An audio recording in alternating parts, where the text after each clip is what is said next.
Alex Sotiropoulos here with Maroons men's basketball coach Mike McGrath. Coach McGrath, 2 wins on the weekend, but there's starting to seem like, hopefully not a trend, but 2 wins, 2 losses, 2 wins. Hopefully that doesn't happen, but let's first look to this past weekend of games. Friday, a very exciting game against Carnegie Mellon. Carnegie Mellon second last in the UAA, but of course, as you told me, they are by far not the worst team, and their schedule is just tough, and they've had some tough losses. But can you first take me through, having Derek Davis start, what do you think of his performance? Oh, I don't. Again, I haven't put a whole lot into the starting thing. We've made some changes. We haven't made some changes. We're not married to anything that way. And, a lot of times, and I think I told you this when we were talking about it for the Maroon article, sometimes you make a change, and this seems backwards, but sometimes you do it for the guy who's starting as much as for the guy who's not starting. And, I felt like Charlie was feeling a little pressure. And I thought taking that off of him a little bit, and Derek had felt comfortable the last couple of games, and you take that pressure off of somebody in the starting role, and sometimes it helps that guy as much as it does, as much as you're complimenting the guy you're starting. Now that being said, I think Derek gave us a huge lift, and he has the last several games, and he's starting to come into his own. Were you a little skeptical of him having a good performance after the first half where he played 9 minutes and didn't really get any shots off? I don't know. I was second guessing whether or not we should have started him, maybe, but no, it happens. And I didn't think he started out very strong. Why is that? I don't know. I'm not so sure our team started out very strong, so it's hard to single him out. But he does a lot of things very well. He does a lot of things unique for our team, and I think he's been playing well of late. With a pretty big deficit going into halftime, what was your initial thought about that? No matter how much I told our guys that 100 to 55 didn't matter, I was pretty sure they weren't going to believe me. And it's hard to. I get that as an athlete. It's hard to eliminate your experience. And so I kind of drove my point home when they got off to a good start and we didn't. But at the same time, I kind of felt like all we had to do was knuckle down and battle on each possession. And, it was interesting. I think we had a 14-0 run to kind of really turn things around. And it wasn't a typical UChicago 14-0 run from this year. It wasn't Matt coming down and hitting 3 straight threes. And it was just getting stops, getting good shots, getting stops, getting good shots. And we were able to do that. And, there was never a time until that stretch started that I didn't feel like we could do that. Can you talk to me about the last few seconds of regulation where it was a tie game, and you told me on Monday that it was a flop play for our end. Can you tell me a little bit about that? We just made a mistake in terms of executing what we wanted to do. We had called a timeout, and we had a guy in a position that, I think he should have known what he was supposed to do, but he just kind of had a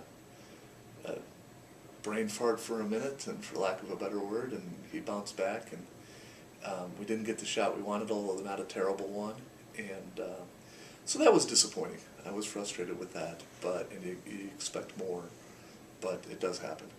Then in overtime with about 34 seconds left, I believe it was, Derek Davis puts an emphatic dunk, crowd goes nuts. Did you think that this perhaps sealed the deal?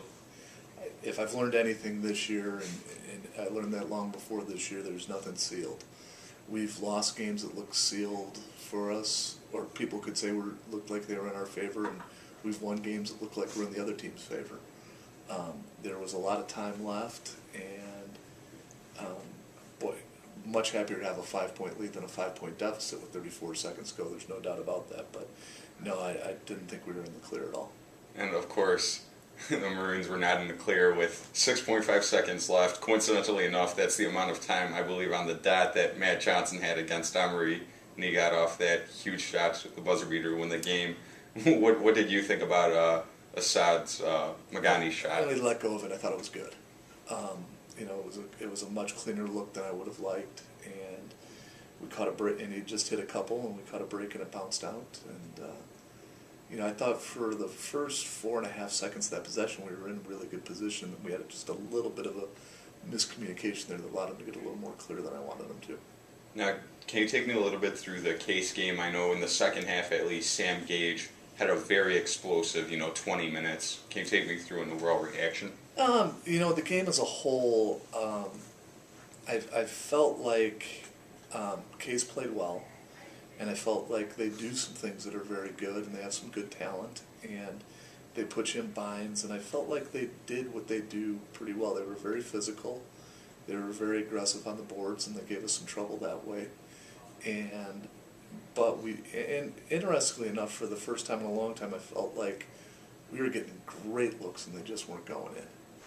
And then as things kind of went on there in the second half, again, we just kind of had a more of a grind to the game. It had a little slower pace, and we just won more possessions. And during that stretch, Sam gets a huge offensive rebound and, knocks in a big jump shot, and, it was a big part of our success there.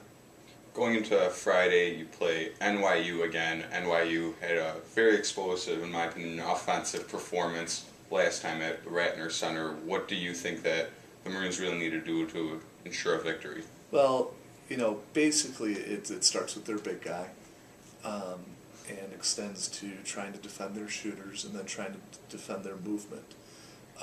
I liked our plan that we had last time. If you remember, we let them get some easy ones early, and it got them feeling good.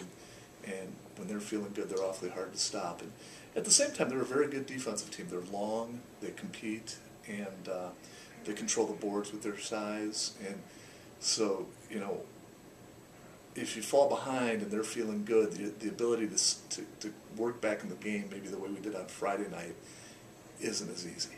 And we've got to come out right from the start. Against Brandeis, which is going to be on Sunday, last time they were at the Ratner Center, it was a very disappointing loss. You told me that it was one of the most disappointing losses you've ever felt. You had not a double-digit lead, a big single-digit lead with only a couple minutes left, I believe. And I guess, is there a lot of fire in your team to go back and beat Brandeis? I couldn't tell you because we haven't even really thought about that yet. We'll practice today and tomorrow and really focus on NYU, and then we'll start thinking about Brandeis after the game on Friday. And our job is to get a win on Friday and make Sunday's game really important.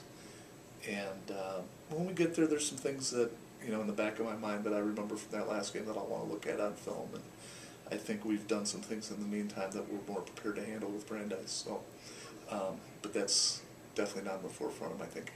Finally, it's no surprise that you've been saying all year long, it's always been your goal for as long as you've been here to win the UAA.